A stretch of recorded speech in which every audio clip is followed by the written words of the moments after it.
Hey everybody, Russ W. Oker, Go Hills TV, powered by JBS. Time for our post game tonight, where the Warriors handle things 106-73. Ole, ole, ole. Three oles for us. All right. Coach, North Central Missouri's a good basketball team. They'd won 8 of their last 9 of their last 12, and they come in to town, and you guys took care of business. So, opening thoughts on things as a whole tonight? Yeah, I thought obviously the first half, thought we played very well. In the second half, it's hard. Those games get kind of weird, but no, I thought all in all was a good game for us. They're a good offensive team. They kind of run 5 out, and they have some talented offensive players that we knew we wanted to try and control. And their top 2 guys ended up with, I guess, 16 and 12, but at the half they didn't have anything close to that. So kind of in that first half, we did a good job on their 2 leading scorers, and kind of like we've been able to do, we turned stops into a lot of runouts, and we were able to play very, very fast. And obviously I thought Javon kind of set the tone. I thought he was pretty dominant in the first 10 to 15 minutes of the game, and I thought that Enoch Colombe was pretty dominant in probably about the middle of that first half. I thought that Ahren was pretty consistent through. I thought our guys with some size really caused them some problems attacking the basket, and we were able to get some really good shots and have a pretty good night at the office. So in the pregame, I predicted a big night for Toke Bakari. I predicted he'd have double-digit points and 3 3-pointers or more. And had you played him a little more, he would have got that third 3-pointer. He did get double digits. Yeah. He had a nice night. For sure.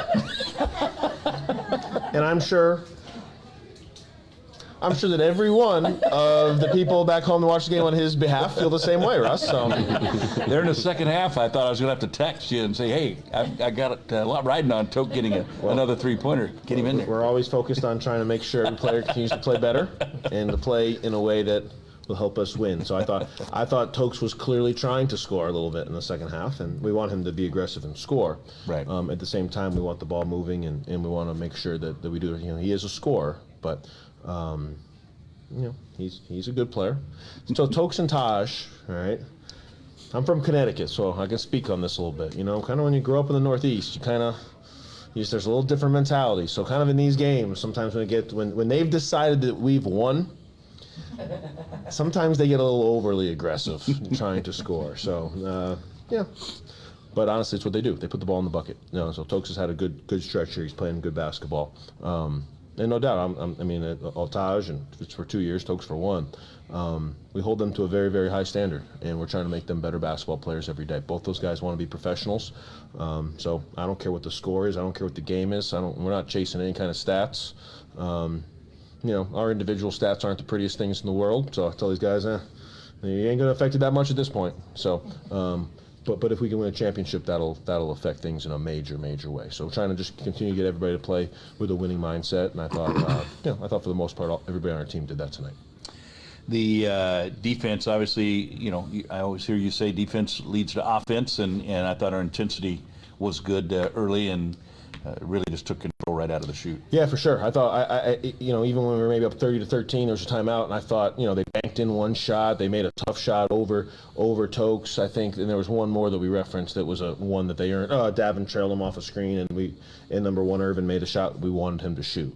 So even when they were scoring some points, they weren't getting the looks that they wanted to get. They were more getting the looks that we wanted them to get. So no, I thought our defense was really good. I thought our intensity was very, very good from the start of this game, and like I said, all in all, a good win for us. All right, Ahren Freeman is with us on the post game as well. Ahren had 12 tonight, or 15 tonight in the ball game. Your thoughts, all in all, on the team tonight? I thought, we played really well. We stuck with the game plan, which is basically just getting stops and getting runouts, making sure the 2 best players weren't going off. We were doing that, and like Coach said, I feel like our defense is kind of the best thing about our team because we get those stops and then we push it and transition. And we become really good at that. So, you seem to be finishing very well of late, and not that it's been not good all year, but you really seem to be finishing, and it seems like maybe more confident around the rim of late. Yeah, I've been trying to just really work on playing sharp and playing fast, but also playing smart at the same time, not really speeding myself up in my head and stuff like that. So, I'm going to keep working on that, but just keep working on what I'm doing outside of practice hours and stuff like that, all the work I'm putting in the gym. So just letting it show when I get out there. All right, the Warriors, it's all Warriors tonight, 106-73. And so you got one regular season game left. I want to talk about that a little bit before we wrap up tonight. But before we put this one to bed, I do want you to, can you comment on the ODA, the man flex after the big dunk? Was that?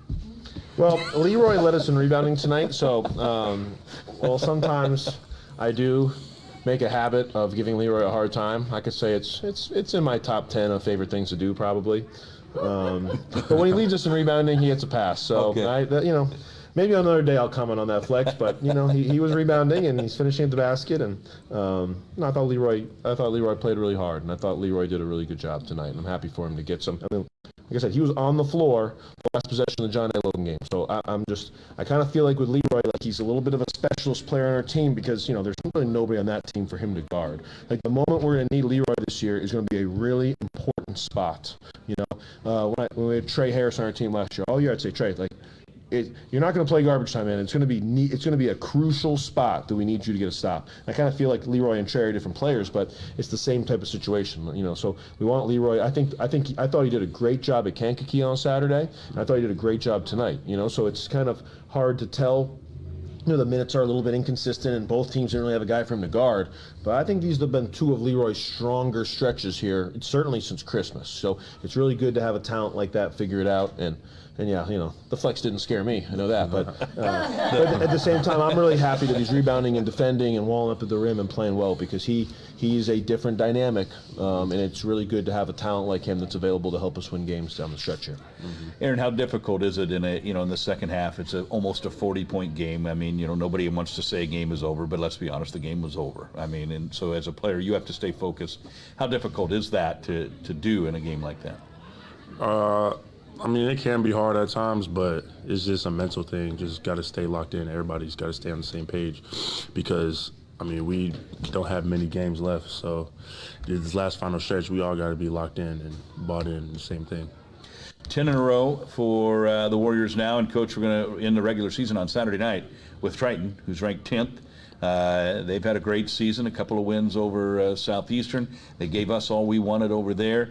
And obviously, for both teams, you want to get the automatic berth, but games like this could be huge if you are in a position where you're looking for at-large. It's a very important game. Big game Saturday night.